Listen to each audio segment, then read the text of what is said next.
Honestly saying, this has got to be my favorite creepypasta dating sim so far.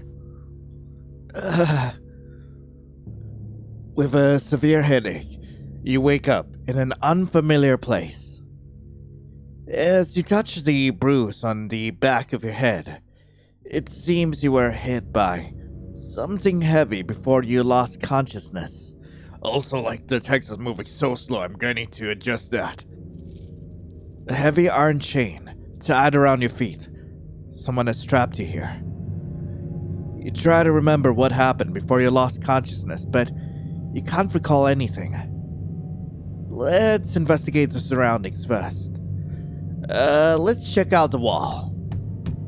The room is surrounded by fall walls without any windows. It's weirdly clean, and no ashes or sand can be seen.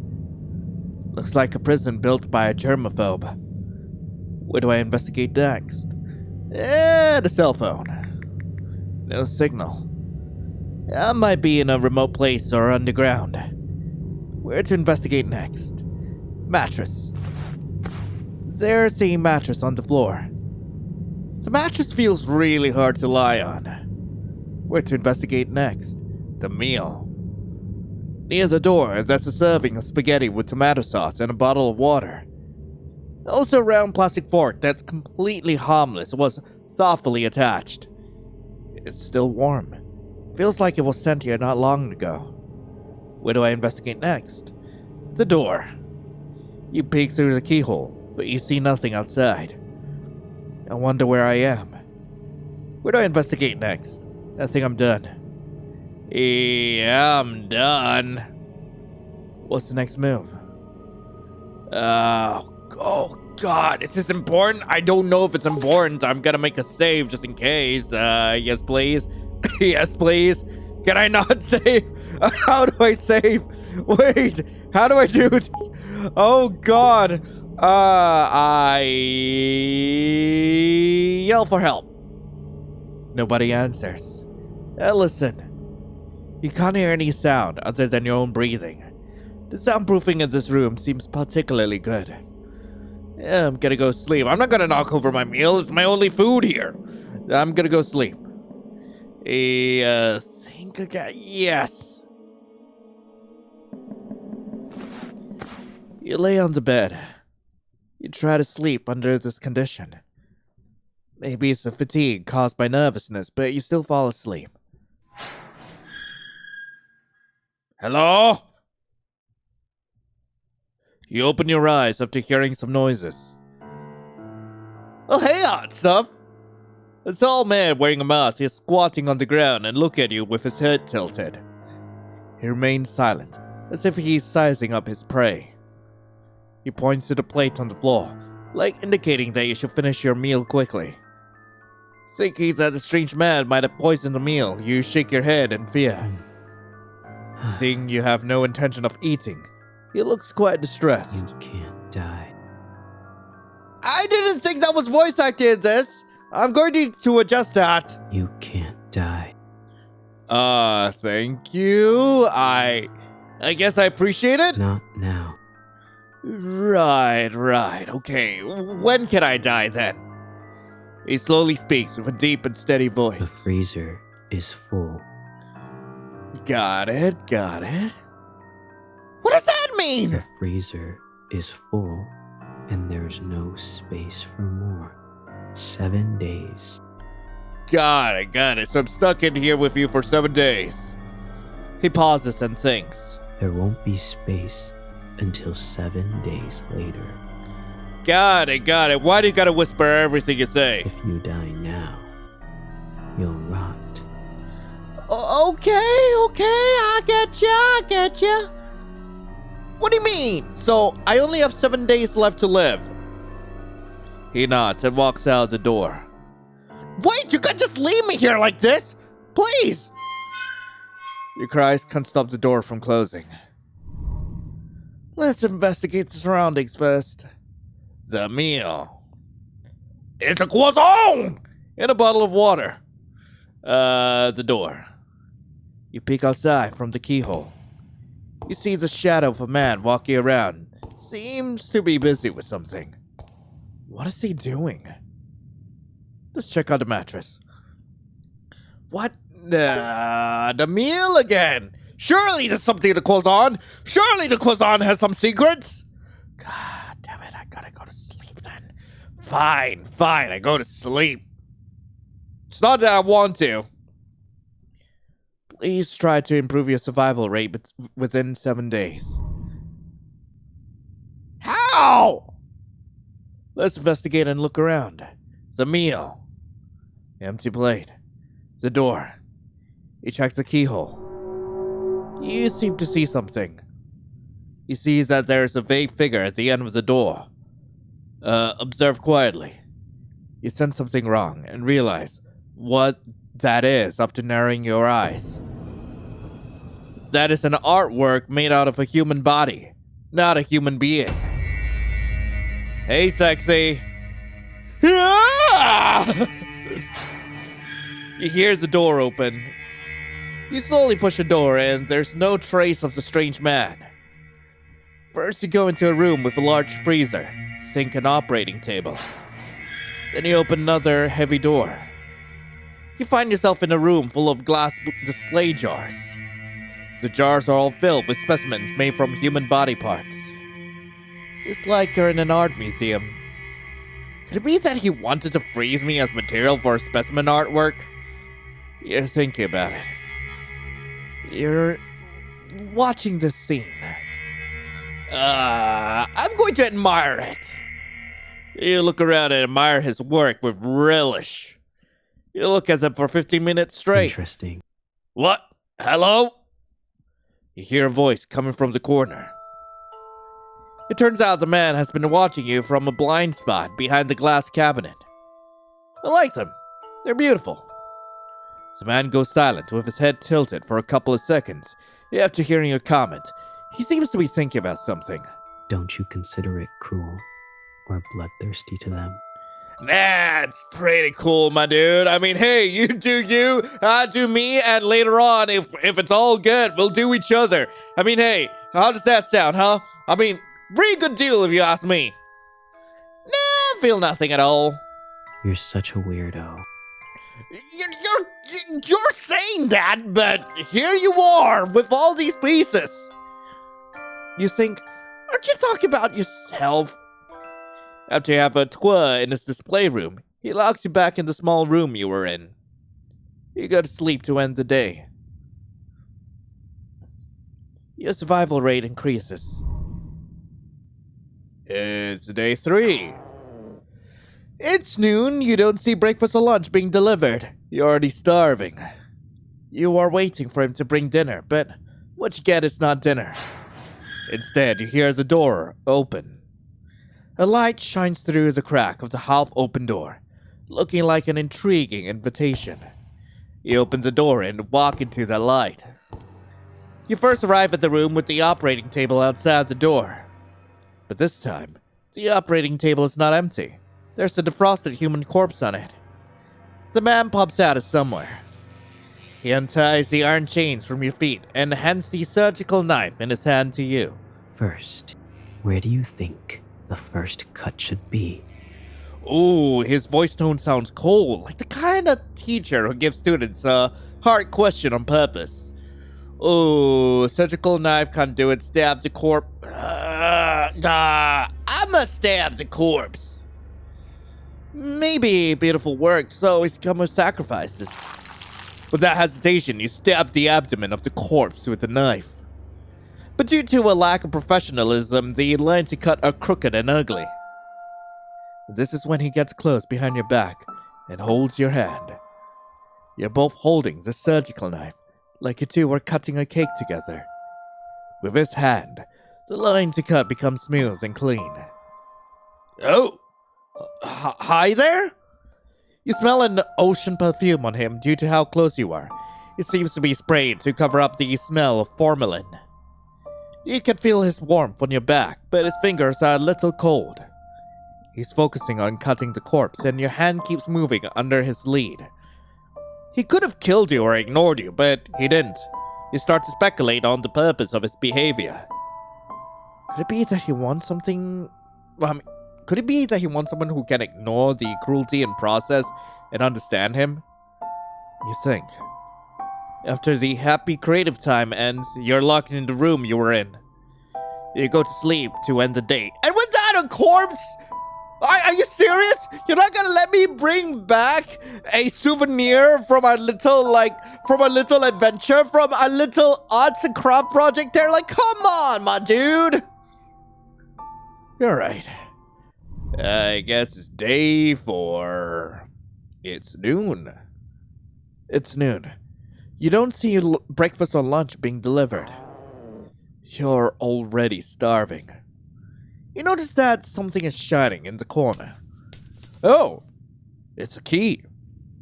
Seems like the man accidentally dropped it last night. You open the door with the key. You go past the operating table where you two spent such creative times together last night. The display room. Then you discover that there are unnatural uneven marks from one wall to the corner. You find a trapdoor. After pushing the trapdoor, you see a normal basement storage room. At the corner of the storage room, you see a stairs that goes up. Turns out that this really is an underground secret room. It's hidden layer by layer with a trapdoor. No wonder the sound insulation is so good. You walk up the stairs and see a heavy wooden board. You push it hard. What catches your eye is the interior of a cozy cabin. Then you realize the heavy wooden board you just pushed is the back of a bookcase. You look around and find that there are insect specimens everywhere in the cabin. There's also a reindeer head specimen hanging on the wall. Then you walk into the living room. Hey there! You see a young man with a handsome face and pale skin lying on the sofa. The ocean-scented perfume and the faint smell of formalin emanates from his body. It's him. He's the masked man who kidnapped you, but he's not wearing a mask this time. His sleeping face has a ferocious expression. His neck is sweating and he seems to be trembling. It looks like he's sick. At this time, you decide to stay and take care of him. You can't bear to leave him alone. So you reach out and touch his forehead. Whoa, it's so hot.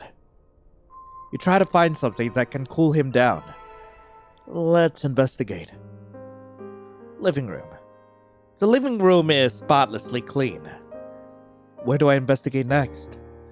The sofa. You don't think it's good for a patient to sleep on the sofa, but you can't move him with your strength. Where do I investigate next? Specimens. Feels like he did them all. The workmanship of these specimens it's exquisite. Where do I investigate next? The man. His expression is ferocious. He seems to be in pain. He's still having a fever. Where do I investigate next?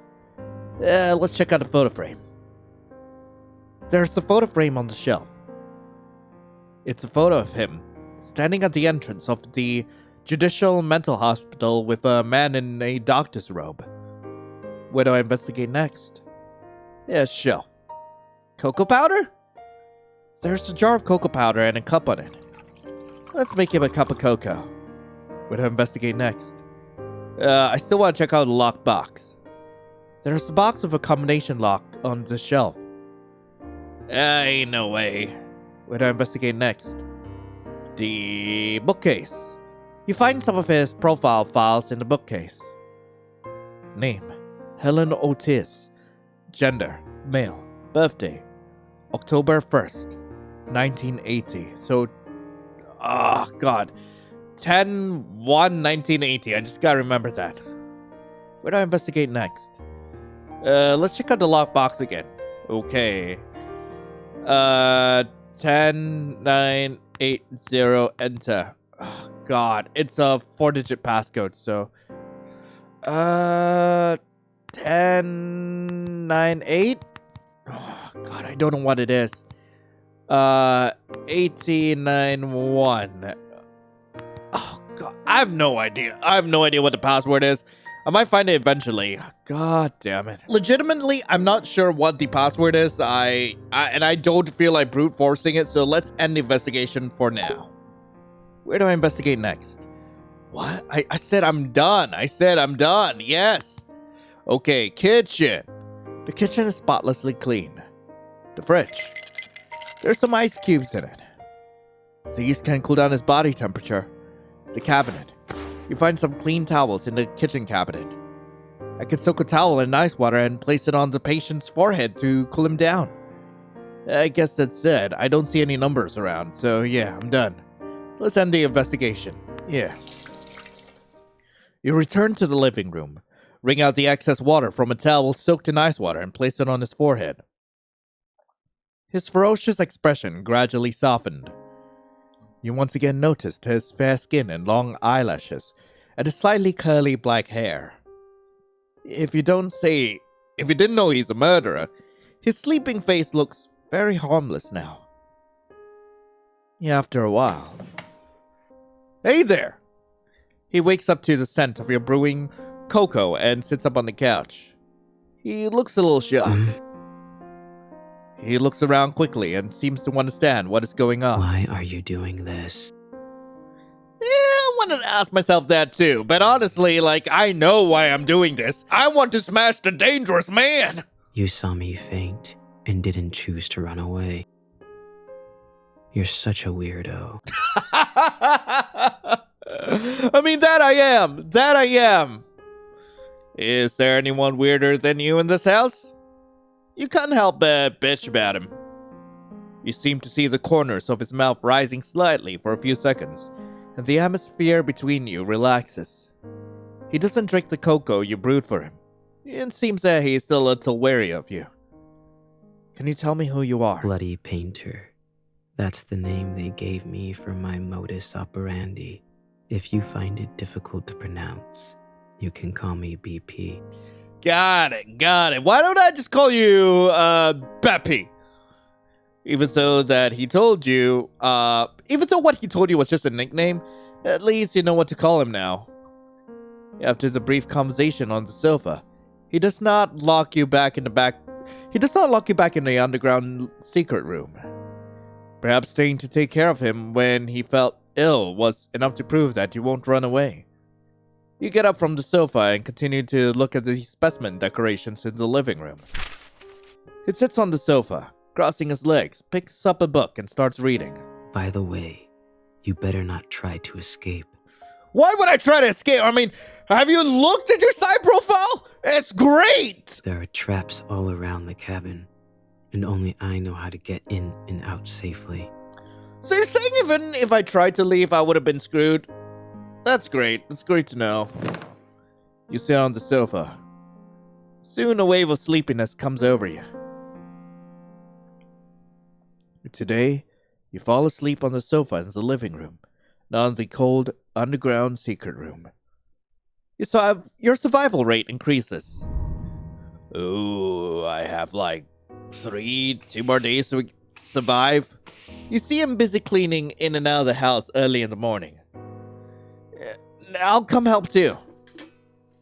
After finishing speaking, you pick up the rag and bucket and join the cleaning. But you can't really see where this almost spotless house needs to be cleaned. You're just taking a clean, wet rag and wiping it on the clean cabinet. Do you usually love cleaning this much? It would soon be covered with a layer of dust. It has to be cleaned 1 or 2 times a week. Otherwise, it would soon be covered in a layer of dust. Although he doesn't talk much, his tone and voice gives you a gentle feeling and doesn't make you feel nervous. You climb up the short ladder and wipe the high cabinets with a rag. Suddenly, a cockroach crawls out from under the crack in the cabinet.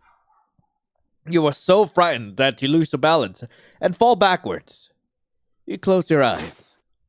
What you get is not the pain of falling to the ground, but a warm feeling. Oh! Warfit! Hello! BP! It's so good to see you.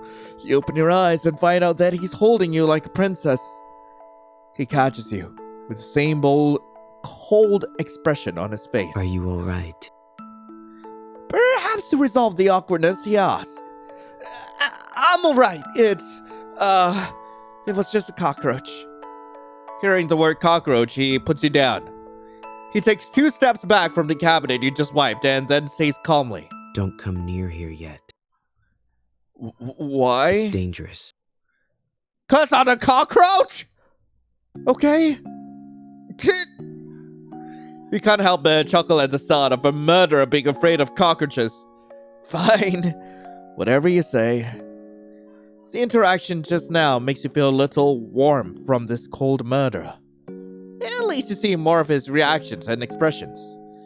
This is the rare relaxation you have felt in these tense days. He could have let you fall off the ladder, but he rushed over to catch you. Somehow, you feel that after these few days of getting along, maybe now you both have different ideas about each other than you originally had. It was only a clear relationship between a murderer who wanted to hunt and a prey who was trying to escape. But now, it has an extra layer of friendship, causing the interaction between you to have an indescribable sense of dissonance. Just when you pick up the old newspaper and prepare to wipe the windows, you find a police car parked on the road in the distance. 2 police officers get out of the car and keep looking towards the cabin. At some point, BP is already behind you, looking out the window with you. Wait for a second. Got it. I trust you. I trust you, man.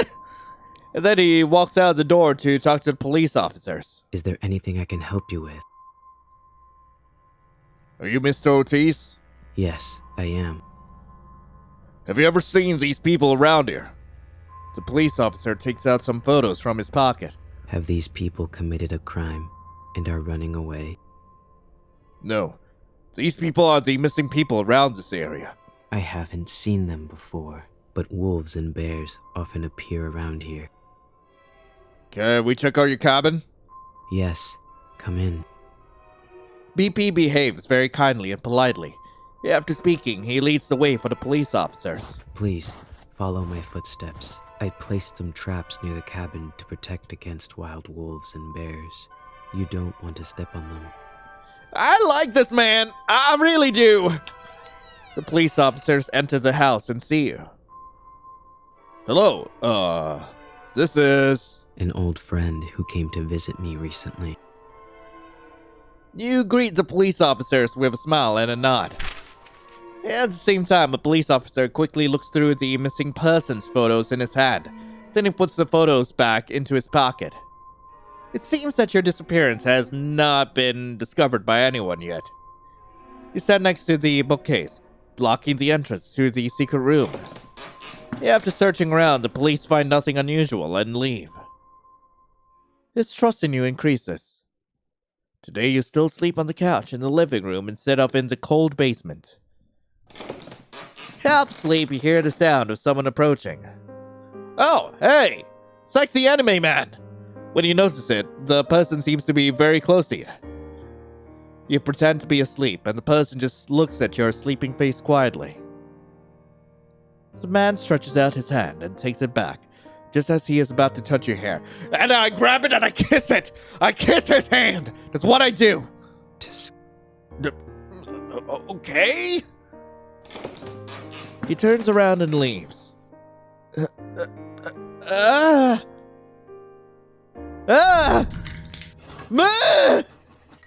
It's day 6. You see him busy in the kitchen for a while. And then breakfast is served in front of you. There's a piece of toast with just the right crispiness on the large round plate, a poached egg on top of the toast, and some lettuce salad. The plating looks delicious.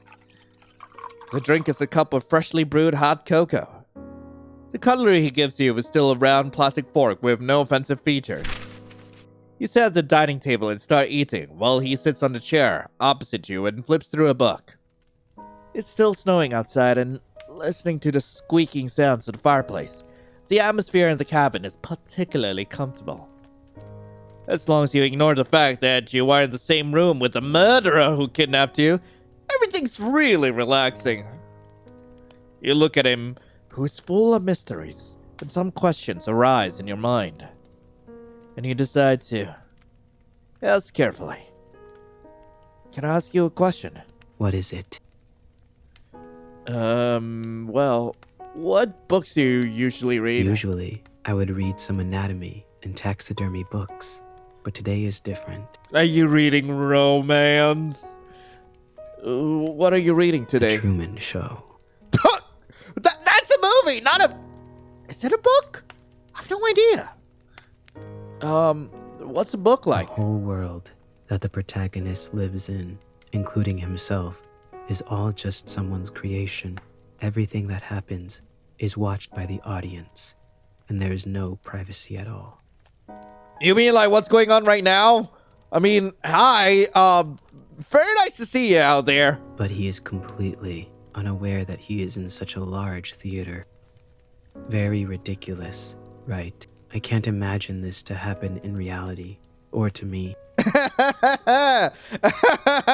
Funny you should mention that. If our world was like the Truman Show, how would the audience view the current situation? I don't know. My comments like flip between like thinking that I'm wild for like even letting all this happen, or like they are just wishing that they are in this position. It's one or the other, really. Must be exciting. Excited? Why? They may be attracted by your charm and want to be killed by you. His face. Incomprehensible. But what a bunch of weirdos with good taste. Hey, you were one hell of a catch. It's hard to tell from his poker face whether he's seriously boasting or joking. Let's see. What work are you going to use me for? You ask bravely. He looks up at you for a I moment. was going to make you into some kind of doll at first. Your eyes are beautiful, but if they are left alone, they'll become rotten and sunken.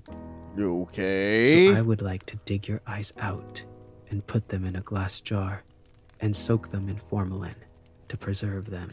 Oh my god, so romantic. I mean, imagine like your lover just gouging your eyes out and just like putting him in a jar of preservatives just to keep a piece of you with him forever. Like, it's so romantic. Glass beads will be placed in the empty eye sockets to replace the eyes. Yeah, that's taxidermy. You look very pleasing to the eye, so I would also like to keep the head intact. Thanks for the compliment. You're welcome. I love how, like, cheery he looks. Why did he say at first? Has his mind changed? You're curious, but you don't have the guts to ask any further. About the potted plants. I saw many potted plants on the shelves in the living room, but why were they all withered? I have tried my best. I don't know why they always die. Pick up the book next to you and read. You pick up the book next to you and start flipping through. It's a book about the possibility of having a completely opposite version of yourself in a parallel world. If there's a complete opposite version of you, what do you think it will be like? Oh, that book. Let me think. Probably a guy wearing a burgundy coat and always having a smile on his face. Is that a reference to the original creepypasta? I'm not actually, read the creepypasta for the Bloody Painter yet, as of the time of this recording, by the way. Why is it a burgundy coat? Because I like blue.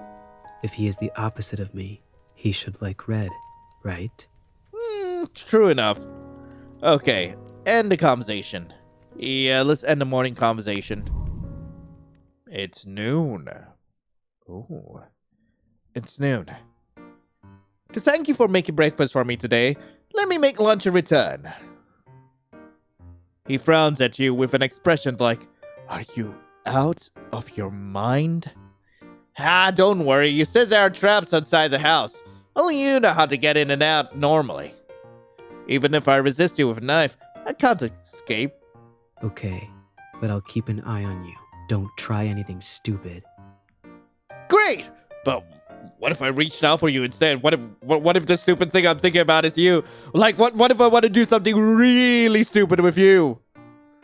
As for what to cook and the ingredients, well, a bad idea flashes through your head and curiosity makes you ask. Do you eat human flesh? No. Why would I do that? I wanted try something new, something a little spicy, something to spice up my life a little. I just use human bodies as materials for making art, and I never think about eating them.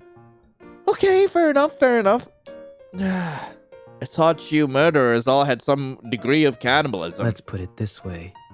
Do you eat paint and painting tools? Fair enough, fair enough. Just because I kill people to use as materials to make works doesn't mean I will eat them. Okay, no need to get so grouchy about it. Also, I'm different from those who have fun committing a crime and kill purely for the sake of killing. Oh my god, so you're not like other girlies. Don't confuse me with that kind of unprincipled guy. I wouldn't do anything unless necessary. You are here only because you witnessed the crime scene. I see. After hearing this, you decide to... he doesn't like human meat. He doesn't. Let's just make another save somewhere. Right here is good. Okay, let's cook a normal dish. You look at the ingredients in the refrigerator. There are eggs, tomatoes, white rice, some curry powder on the shelf. Alright, I've decided. You turn on the oven and start to cook. BP watches the entire production process. Rather than worrying about you escaping, he's more worried about you blowing up the kitchen. Soon after, a normal curry omelette rice was served. He stares at the omelette rice without saying a word. Don't worry, there's no poison. Weren't you watching the whole process? He starts to move after you finish speaking. He takes a spoonful of omelette rice and puts it into his mouth. What do you think? It's surprisingly quite delicious. What's wrong? Nothing. It's just that no one has cooked for me for a long time. Did you have to whisper that? But thank you. I hope you liked it. I can make you more if you like. You had a fairly pleasant afternoon. Oh, it's late at night. Hey! You are woken up from your sleep by the man. Why are you so close to me in low resolution? His face is close to you, and his blue eyes are staring at you. What's wrong? You sit up on the couch and rub your eyes. Got to go. What? Gotta go? I've noticed something unusual about the number of police cars patrolling nearby recently. They must have some relevant evidence and are doubting it. It is very likely there is an ambush outside. It's snowing heavily outside now, and I think it's time to leave now. Come with me or not. It's your choice. A save. Yes. Oh no, I saved over that. I choose to go with them. What do you want me to do? I'm fine with both choices, but I need you to look me in the eyes and tell me, what do you want me to do? You stare into his eyes. I prefer. He hesitates to speak and looks away, looking like he's thinking about something. I hold his hand! Your behavior makes him a little panicked, and he doesn't seem to be good at this kind of situation. You notice that his ears are flushed, and this unexpected reaction makes you want to tease him a little bit. What do you prefer me to do? I prefer. You prefer? After a moment of silence, he slowly speaks. That you come with me. Do I get to go with the murderer? Can I go with the creepypasta man? He tries hard to look you in the eyes and speaks his thoughts. We'll set off early tomorrow morning. Day 7. Is this a good ending? My footsteps. You follow the shoe prints he leaves on the snow, and finally succeed in avoiding the many traps around the cabin. Just as you are walking through the forest, you hear movement behind you. Freeze! In the snowstorm, several policemen who are lying in ambush chase after you. You ignore them and keep running forward. Bang! A gunshot shoots across the sky, and you feel a pain in your left calf. You are shot. He turns to look at you, as if he's considering whether to leave you. Run! You yell at him, but he approaches you. What's he gonna do? and he holds you in his arms. You feel a warmth on your forehead. Kiss? He kissed your forehead. Oh! You feel the time freeze at this moment. The kiss is almost like a goodbye. Then he leaves you and runs forward, disappearing into the heavy snow. You are later taken back to the police for questioning. You say throughout the process that you were a victim. On that note, you're not lying. You don't reveal any unnecessary details. Since there is no relevant evidence to prove that you are an accomplice, the police can only release you after a long period of interrogation. After that, 2 years have passed. Now you live in a cheap little apartment. You live an ordinary life as if what happened 2 years ago never happened. Today is Halloween and every household nearby has put some thought into making decorations. But for you, it's just another day at work. When you return to your apartment after getting off of work in the evening, the strange thing is that as soon as you open the door, you feel a gust of wind. I don't think that's that weird. It's pretty cold out there. You remember that you closed the window before going out. Just when you're about to close the window. A rose? You find a gift left by someone on the table next to the windowsill. A red rose.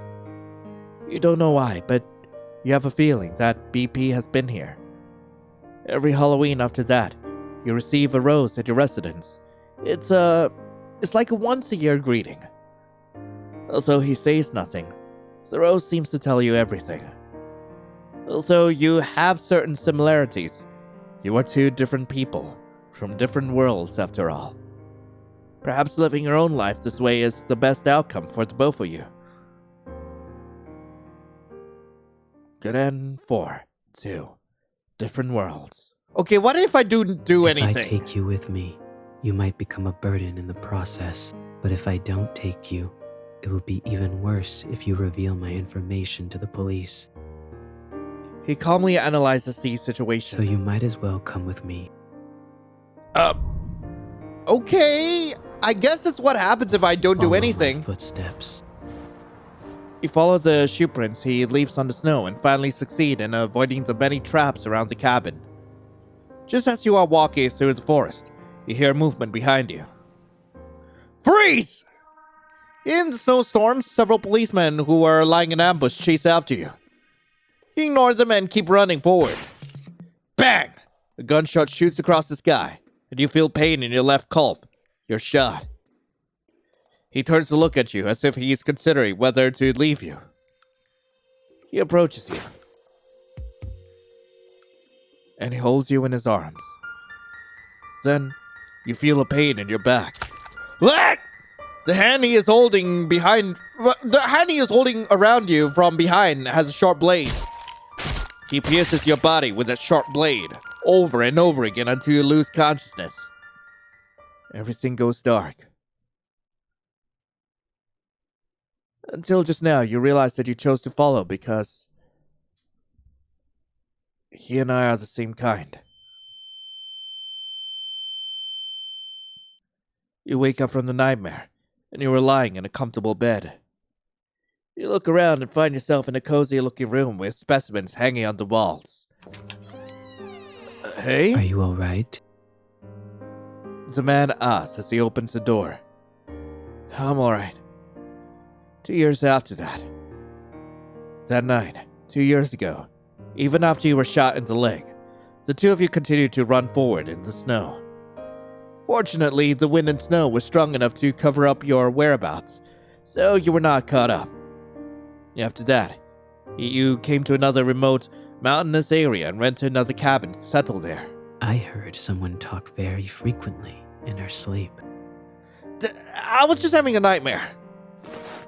He sits on the edge of the bed and strokes your cheek, his forehead touching yours gently. Don't worry. There's nothing to be afraid of. There's nothing more dangerous than me here. He is right. If you are just an ordinary person, you should be worried about the murderer living under the same roof as you now, rather than a nightmare. But you're not an ordinary person. You are as cold-hearted and emotionless as him. You two are equally evil, but this makes you both find a sense of belonging in the other. Living with others made it uncomfortable at first, but living with a crazy person like him doesn't make him feel uncomfortable. Because you can always quickly know what the other person is thinking. And you also know clearly what the other person's boundary is.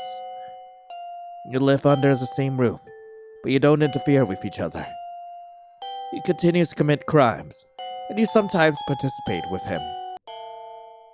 You have each other by the short hairs, and you know if you expose each other's crimes to the public, then you will be finished too. So you more or less cover each other. You have a strange symbiotic relationship where you sometimes dislike each other and sometimes deceive each other. But you also have absolute trust in each other. Two madmen keeping each other company.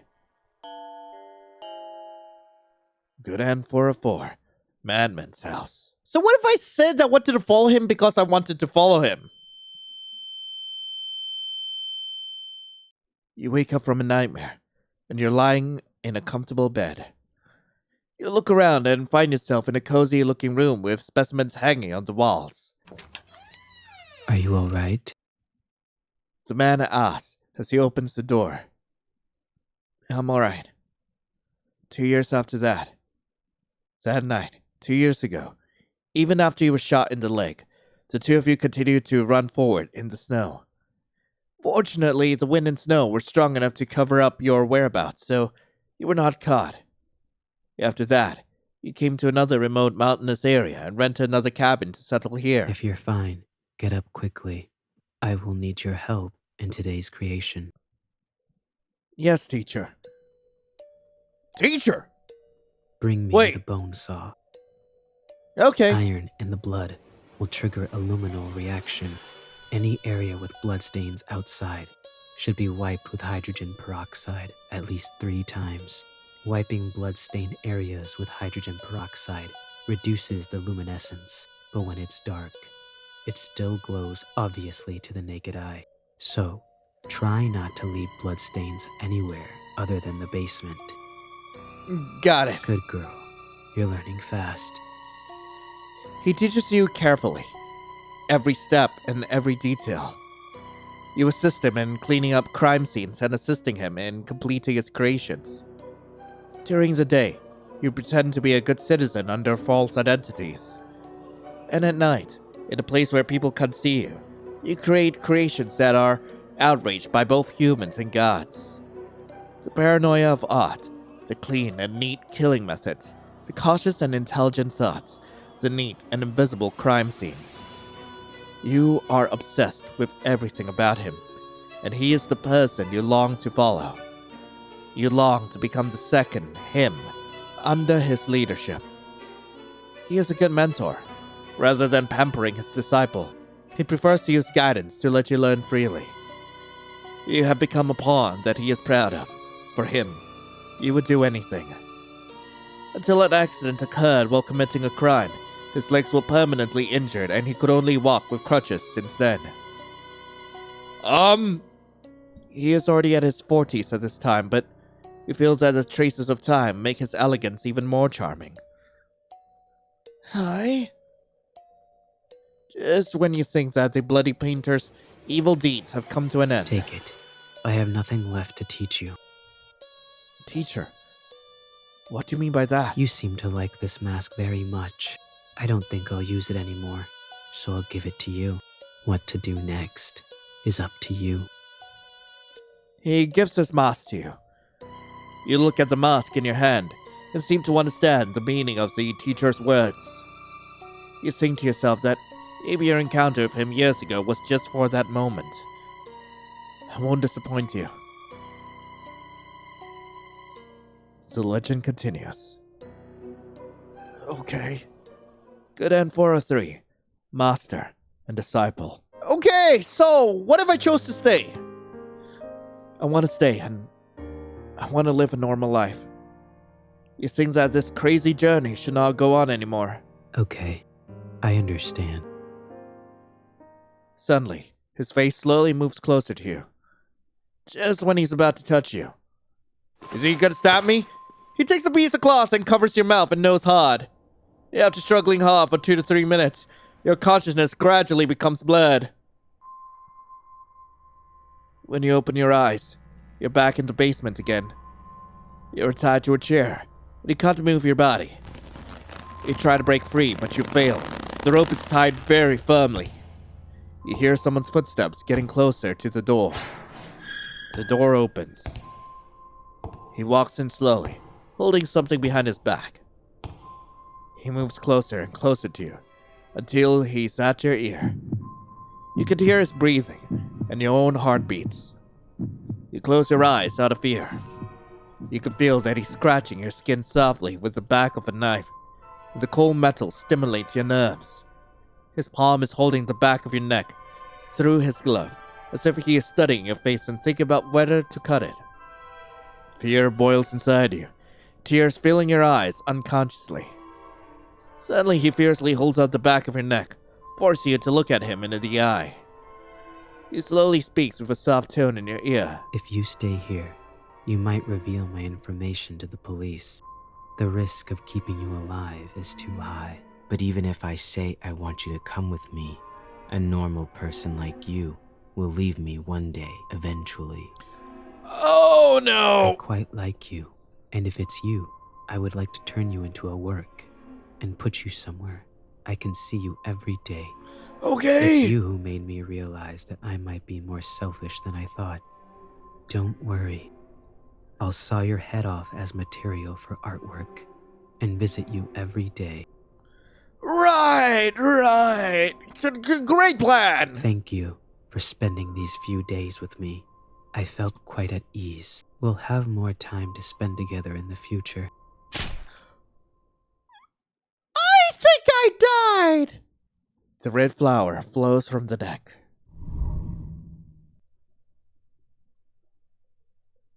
Now you can neither feel nor think. Everything becomes dark. I think I've become art.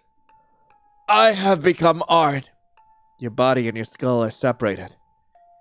He finds a new place after he takes your head and leaves the cabin. He carefully makes your head into a specimen, and your eyes are replaced with glass beads. You are made into a beautiful, but also creepy doll, and he visits you often. You become his favorite work. You are with him forever, in the form of art. Good end 4 of 1. Favorite work. Okay, aside from the 4 good endings which I got, there are about 6 bad endings which I did not get. So I'm gonna see what happens if I just say, Frick! The hell are these 6 things? So disgusting! You say all the curse words you can think of in your life. You raise your fist and smash it against a glass cabinet, but stop before your fist hits it. Your wrist is grabbed by someone. Oh no! Before you realize it, the man is already standing behind you. The last thing I welcome is an uneducated person like you. Ah! You feel a twinge in your abdomen. And then the red warm liquid flows out. He kills you, and he cleans up the scene carefully. After dissolving you with strong acid, he buries you in the garden. Bad end 6 out of 2. You're not even good enough to be material. Anyway, that was Bloody Painter Dating Sim. I really hope you guys enjoyed it. If you guys do want to play this game for yourselves, link to the game will be in the description below. And yeah, there are about 5 other bad endings which I did not get, so I highly encourage you guys to play those for yourselves. This game is free on itch.io, so definitely check it out if you guys have the time. But in the meantime, hey, thank you very much for watching. Hope you all have a lovely rest of the day, and as always, I'll be seeing you in the next video. This is Lion, signing off. Ciao.